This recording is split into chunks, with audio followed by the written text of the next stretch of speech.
Allah'ın El-Aziz degan ism sifatlari haqidagi tafsirlar. Bismillah, elhamdülillah ve salatu ve selamu ala Resulillah. Esselamu aleyküm ve rahmetullohi ve berekatuhu. Tüvendi dehtanlarga Ustaz Abduveli Qari rahimahullah'ın Kur'an-ı Kerim ve sünnet nuru astida Allah'ın güzel isim sifatlarının qısqacha tafsiri haqidagi darsliklaridan Allah'ın El-Aziz degan ism sifatlari haqida to'xtalamiz inshaalloh. Euzubillahimineşşeytanirracim.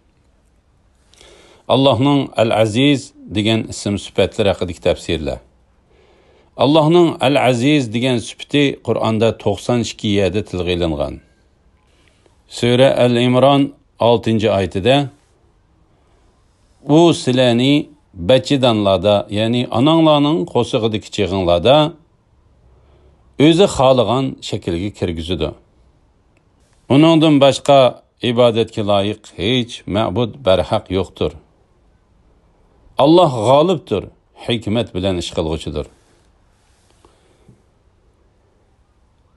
Al-Aziz buning ma'nosi o'xshi oz uchraydigan qadr qimmatli narsaga qartildi va shuning bilan birga manfaati ko'p bo'lishi bilan ehtiyoj nihoyatda kuchli bo'lgan.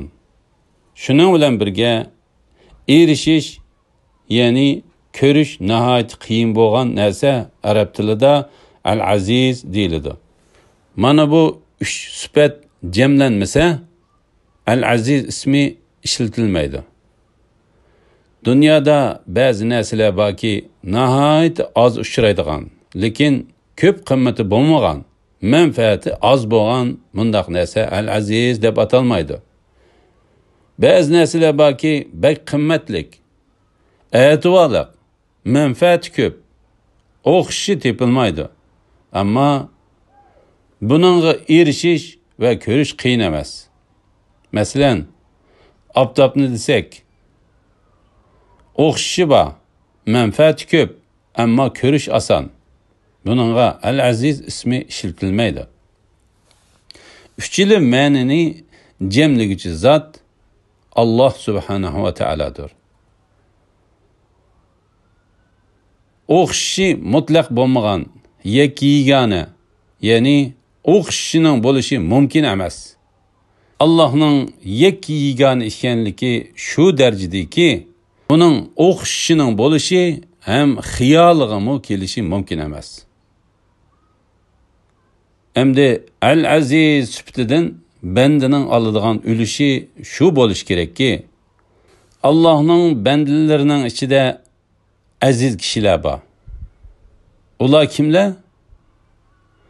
Allohning bandalari o'zlarining eng muhim ishlarida hamda dunyoviy saodatlarda Allohning bandalari muhtoj bo'layotgan kishilar aziz bandalar hisoblandi.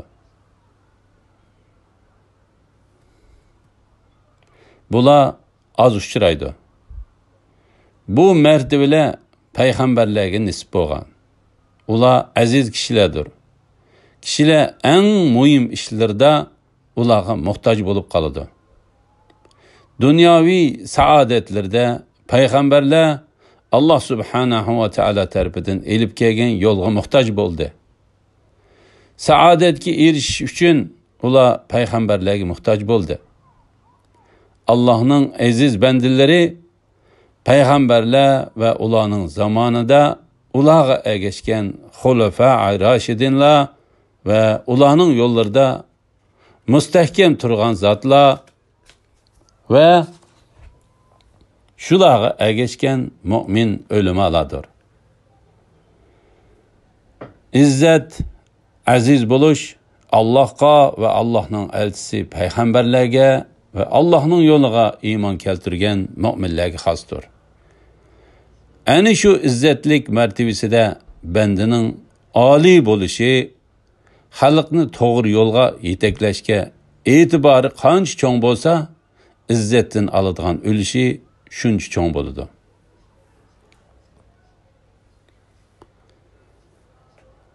Qur'on ve hadislerde Allah'ın bu isim sifatlariga aloqador tövendeki mezmunlar tilga ilingan. Al-İmran suresi 26-oyatida aytqinki, padişahlıqning egisi bo'lgan ey Alloh, xohlagan odamga padişahlıqni bersan, xohlagan odamdan padişahlıqni tortib olasan. Xohlagan odamni aziz qilasan, xohlagan odamni xor qilasan. Hamma yaxshilikning xazinasi yolg'iz sening qo'lingdadir. Sen haqiqatan hammaga qodirsan.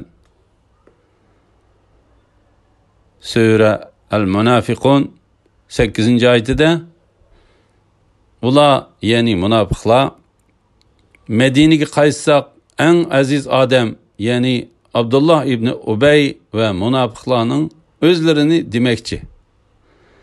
Eng xor odamni, ya'ni Rasulullahni mu'minlar demakchi. Madinadan chiqarib o'tdi deyishdi. G'alaba Allohga, Allohning payg'ambariga va mu'minlarga mansub. Lekin munofiqlar g'alabaning Allohning dushmanlariga emas, do'stlarga mansub ekanligini bilmaydi. Sura Fussilat 41-oyatida shubhisizki Qur'on kelganda uni inkor qilganlar qattiq jazoga uchraydi. Shubhisizki Qur'on g'olib kitobdir. Sura Al-Hajj 38-oyatida Allah mu'minlarni cho'qim qo'g'daydi. Allah har qanday xiyonatchi, noshukr bandani do'st tutmaydi. Sura Al-Saffat 180-oyatida qudrat egisi bo'lgan Rabbing ularning sifatlaganlaridan pokdir.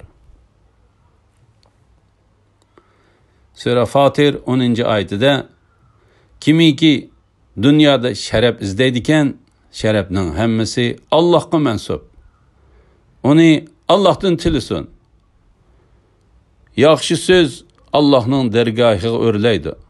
Yaxshi amal uni ko'taradi. Payg'ambarga qarshi hiyla mikrlarni tuzadiganlar qattiq azobga duchor bo'ladi.